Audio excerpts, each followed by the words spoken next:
Hello and welcome. Good evening, Cameron crazies out there everywhere.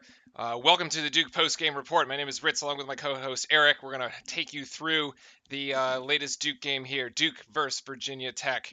A couple things just as housekeeping to take care of. We do have a poll active tonight. If you mouse over the video player, the poll is better U Miami headline, Catholics versus convicts or Thug U.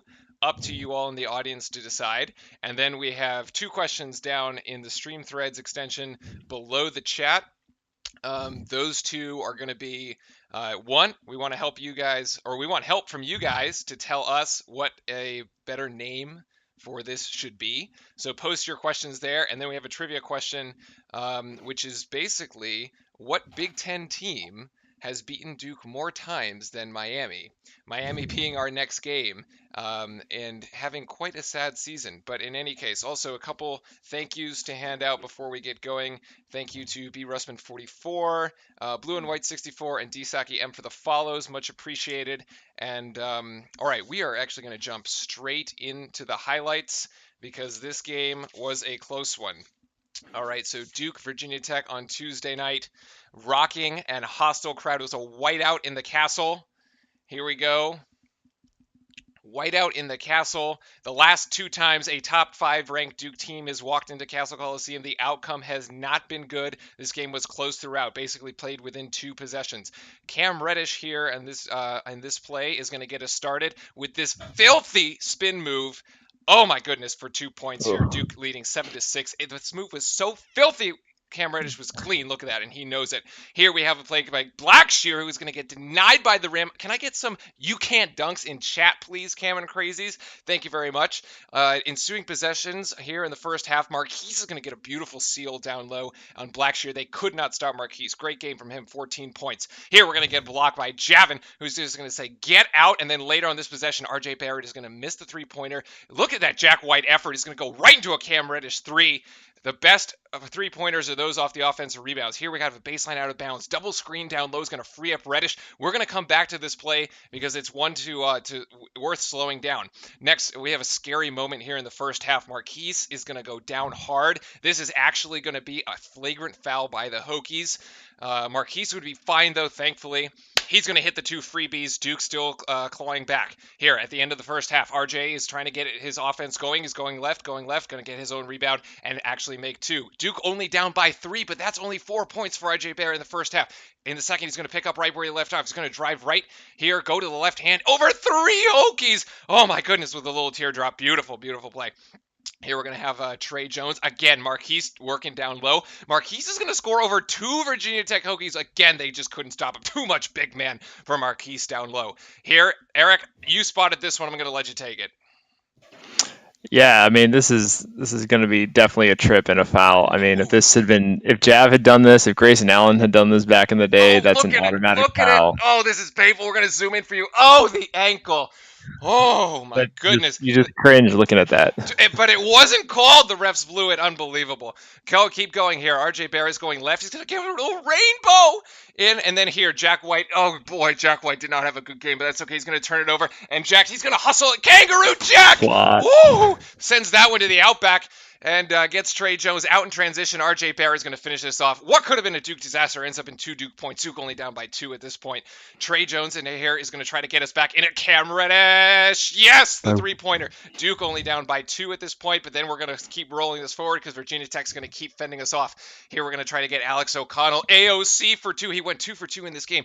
2 games back-to-back. Really nice for AOC. This and Syracuse. Out on this play, AOC is going to try to find Reddish, but Reddish isn't going to be able to finish. But Marquise again over 3 Virginia. He's just outworking people down low. Way to go, Marquise. Love it. And then the big man is going to get rewarded here. A little 2-man game up top of the key. RJ to Marquise. And then he's going to get the yes. He's going to get the dunk. And that is going to be the final highlight, ladies and gentlemen. That ties it up at 70 with about 90 seconds to go. But unfortunately, Virginia Tech was going to hold on 77-72. The Blue Devils fall. Again, a top-ranked team goes into Castle not being able to get it done. Eric, what happened?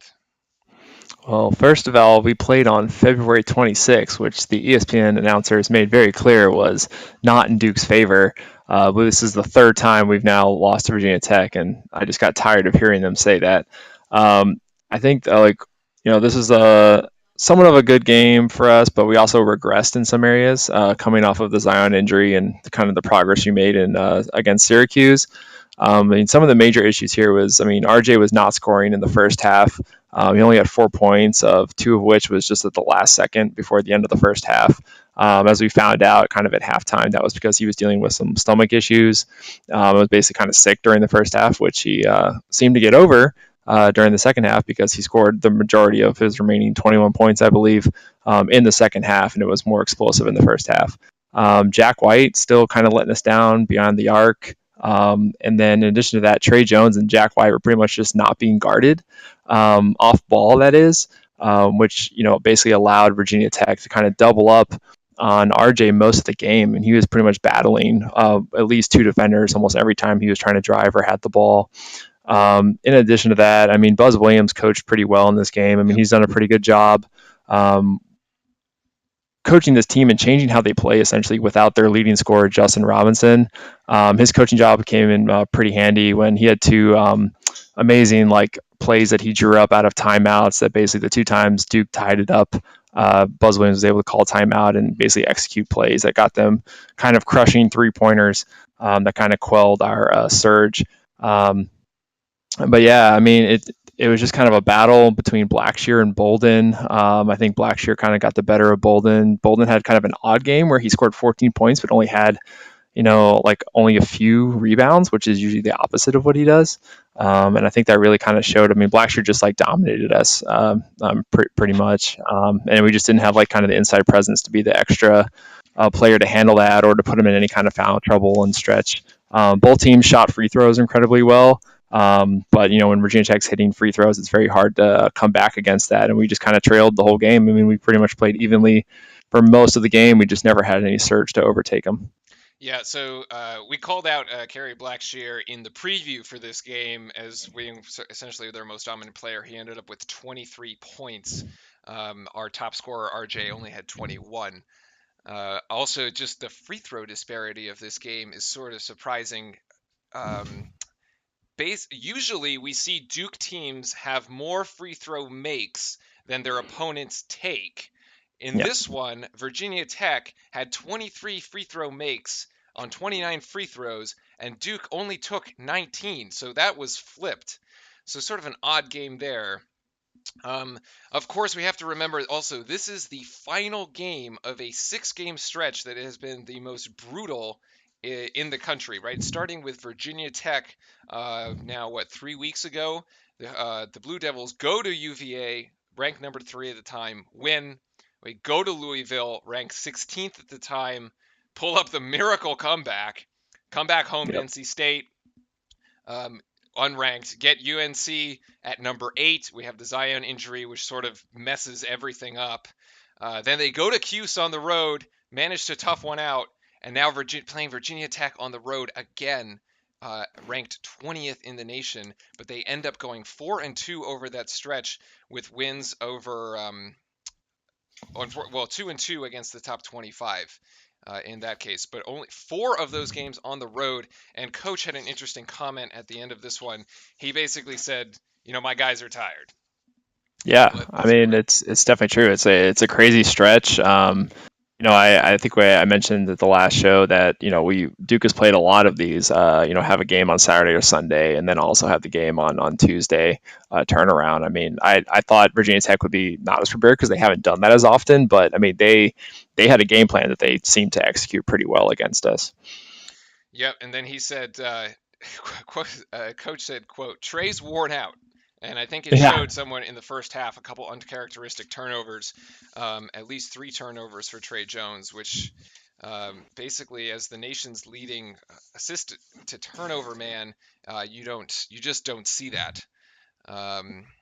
Yeah, I mean, it definitely takes a ton of energy to shut down, the other leading point guards every single night. So, I mean, he has to take a break at some time, which unfortunately leads to turnovers. And I was just looking at minutes played on the season here.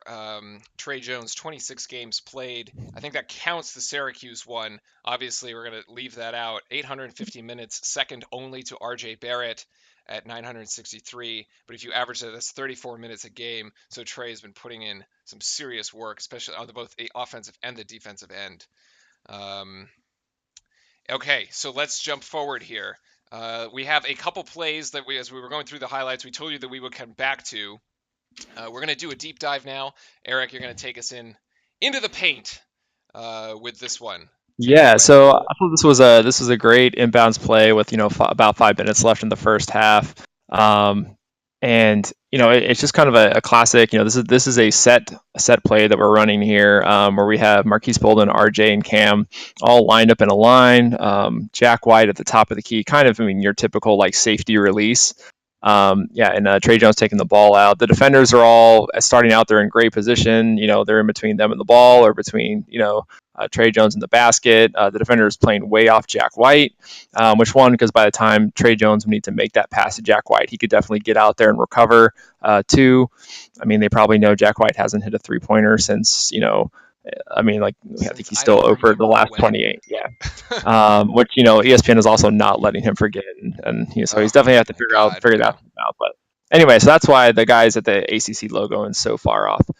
So basically, as this play starts, Marquise Bolden's going to come and initially set just a simple screen for RJ, who curls around it a little bit. Is looking, if he's open, that's a pass. Take that. RJ can work with it there. The defender plays it well. He goes between underneath the screen, because Blackshear like gives him room to do that. So Right. RJ really doesn't have a clean look. So then he just floats out So the let's run escape this. valve. Let's run this forward Yeah, here. So we're saying that, yep, it's going to be a screen by Marquise, and right here, there's the Artie's screen. going to come Yeah. down. So Trey could pass him the ball here, but he's going to be immediately covered. So it's not it's your first look, but not ideal. So if you can continue it. Yep. All right. Gonna keep moving forward here. Oops. Yeah. Yeah, so he pops out to the three, at which point Marquise Bolden's second move is to go then screen for Cam. So you see Cam coming around the top of the screen. The difference here is that defender tries to stick with Cam on this. Instead of going underneath the screen, he tries to go on top of it, which Marquise is actually able to effectively then screen the guy, which creates enough separation for Cam to curl around. Yep. So this is a double screen by Bolden here. So he got the first one. Now he's going to get the second one. Cam's going to get him around. He's free. Right. And And then Cam with enough of that separation has just enough edge from the screen, and he's obviously like a foot taller than the guy defending him at that point. And it's just a great score, and it's a great decision by Trey Jones to not pass it to RJ. I mean, he could have made that pass, and then RJ ends up, it's just has the ball in 3-point line, dribbles around. They have to try to run an offense. It was good to let the play run through its course and actually get the second easier option. yeah, so that was going to be my question to you: was Cam Reddish actually the option of this play? And it seems like he had two options here. He was going to have to go to RJ or Cam, and Trey made the right decision. Yeah. There's some plays that are designed where like this is the look we're trying to go. Most good inbounds plays have a succession of options. So you have this succession to hit RJ. Maybe hit RJ if the guy had maybe tried to if he dragged around the screen, then RJ is open first. Or if the guy plays it poorly, then RJ is there for a pop. But I mean, this is like the third read is essentially Cam Reddish coming around. And I imagine if Cam Reddish had been covered, then the release is probably just to Jack White at the top or something.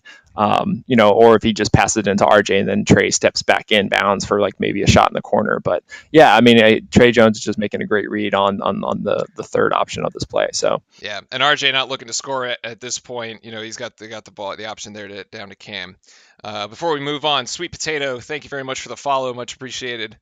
And all right, so we're going to move this play successful for 2 points here, puts Duke up 26-25 late in the first half. We're going to move on to this one, which was a beauty. This was late in the game as we were going through the highlights. A minute 58 left. Duke down by 2.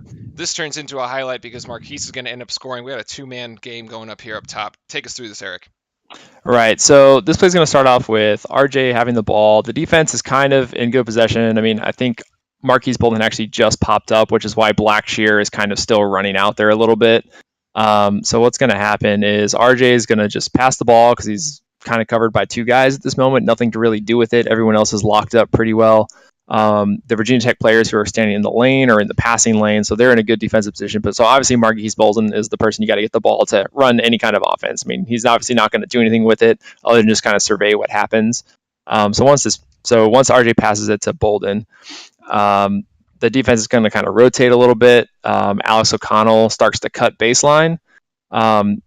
As he does it, the defender who's actually guarding Trey Jones in the corner is the guy that's actually closest to Alex O'Connell now. So he's going to pop up and slides back up to the top. So we're saying this defender is actually guarding Trey. Yeah, because he's just in that space because there was no way that RJ could make that pass to Trey Jones all the way in there in the corner. So the guy who's at the top of the elbow is actually the one guarding Alex O'Connell. So as he saw him cut baseline, he's going to start to shift down. So they kind of those defenders are going to kind of like switch places. Yep. And you see this guy goes over here. Yeah. So Marquise Bolden really isn't going to he's not the guy who's going to do a lot with the ball at the top of the key. So he's basically giving it back to RJ now that there's been, just because of a pass to him, the defense moved a little bit. Alex O'Connell cut. The defense is moving. Virginia Tech is now in a position where they kind of have to rotate and make sure that they're adjusting to where the ball is now, to where the new offensive positions of the Duke players are. So on this give back, I mean, Bolden just gives it back to RJ, and then he's just going to go simply set a screen for him at the top of Marquise Bolden's forte.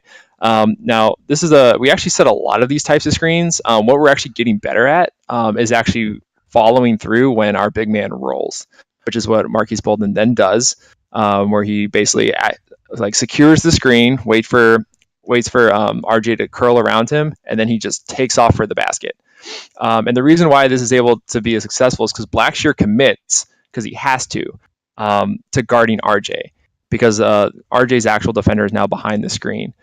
Beatty tries to slide over kind of off of Cam Reddish from the three, but he doesn't come over enough, and Bolden is able to just cut right in front of his face, and there's no one guarding around the basket left anymore. And you can see Bolden is calling for this the second he gets through here. Yeah.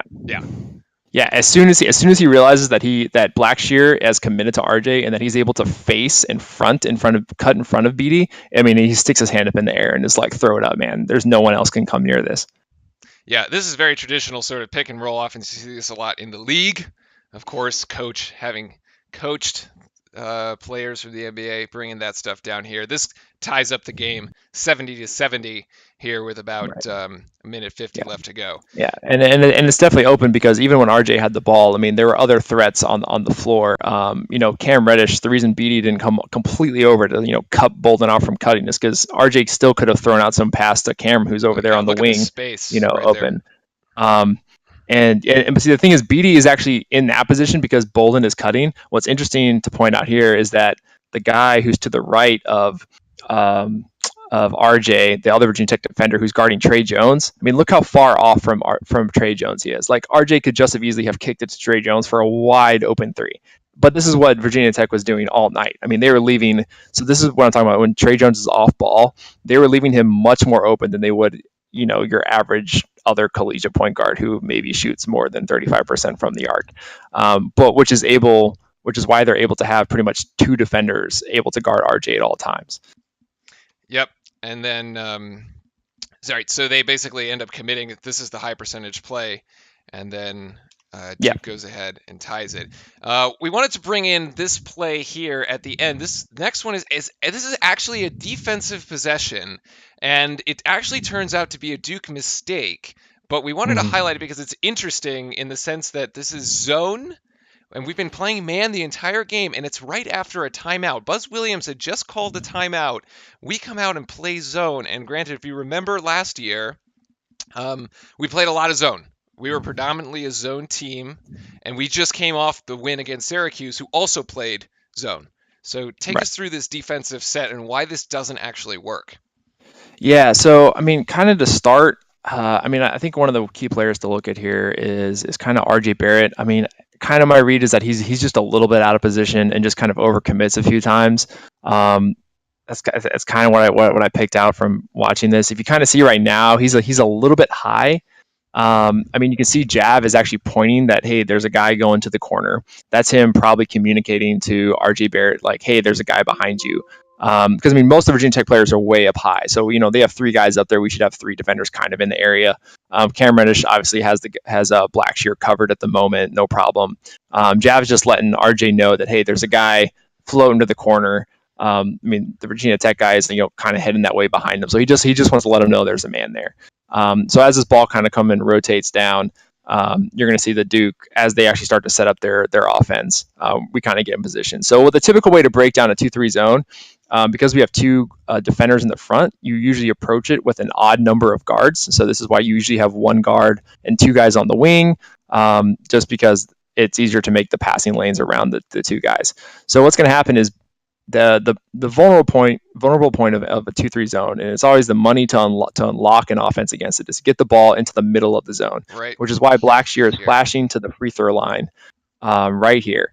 And if you can get that pass to the big man in the middle of a zone, it just opens up and so many options for him to then just pass out of. So that's what happens here. I think it's Alexander Walker passes first to Outlaw on the wing. He's like, no, I don't see it. And in that quick pass to the wing and then back, it makes us like shift. And when we attempt to shift back, we're out of position and allows that entry pass into the free throw lane there. Sorry. Yeah, we're going to see the quick passing here by Virginia Tech is actually going to unlock the next bucket as well. The ball moves faster than the people. Let's keep rolling.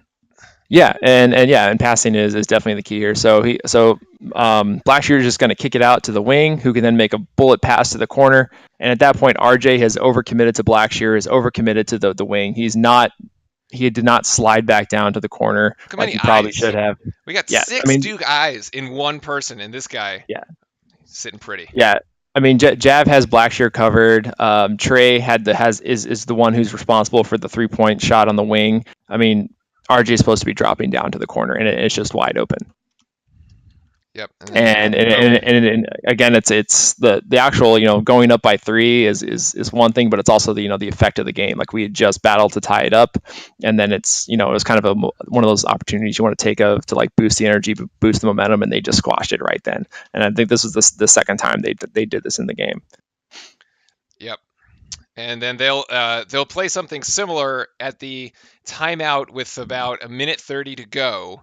Although in that case we come out in man, and they will hit a 3 down in this corner over here, right. And that will essentially end the game. Yeah, I mean that squashed as well. That was right after the emphatic Bolden tying it up, which I was I remember watching it and I was like, oh my god, we did it. Bolden tied it up. Like let's come down and get a stop. And they didn't. And they got an open 3. And I think there was even a player quote that was like, somebody asked, I think it was like RJ or something. They're like, "What did coach tell you during that timeout?" He's like, "He told us to get a stop, and we didn't, and they got an open 3." And that's kind of all she wrote at that point. Yeah, that was basically me on my on the seat. I was like, "We need to stop like right now," and unfortunately, it didn't pan out for us. All right, so in this case, we are actually going to move on from that game because that game happened, and that was it. That's the end. Okay, moving on. We're playing Miami. Personally, I think Thug U is a better one for this particular one. The Catholics versus Convicts is more of a football thing, but in any case, Miami, a 4-11 team. We're playing them at home. Eric, the next 2 games are sort of get-well games. 4-11 Wake Forest, 4-11 Miami, both at home before the final showdown with UNC. Yeah.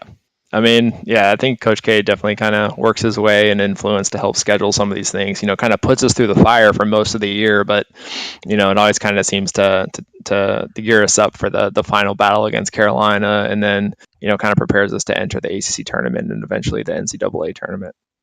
Right. And let's see. So there's a sort of irony here, of course, because Miami just came off a loss to Wake Forest on Tuesday night, 76-75, in a game where Wake trailed by 14 points to come back to win it at the buzzer on a 3-pointer. They were down by 14 with just over 8 minutes to go. Not as good as our comeback against Louisville, but sort of, that's the way it goes for Jim Larrañaga and the Miami Hurricanes. Yeah. So we'll see them in Cameron this weekend. And it's a very guard-heavy team. Their top four scorers, four guards. Hmm. So I expect to see a lot of Trey Jones doing even more work. And let's see. So guard Chris Likes, their leading scorer, although Duke has an edge in just about every statistical category. So this really should be a no contest. My guess is that it might be one of those games that like we come out in the first half is close, Yep. and the second half is just a show. Um, Yeah, I mean that's what I would hope. Kind of at this point, there's always some kind of unexpected thing that our team is kind of facing. Whether it's an RJ sickness or some injury. So I'm hoping, praying that none of that happens. But yeah, I mean, I think the Virginia Tech is a good team. We played well against them. I think if we play the same way to some extent we played against Virginia Tech against Miami, it should be okay.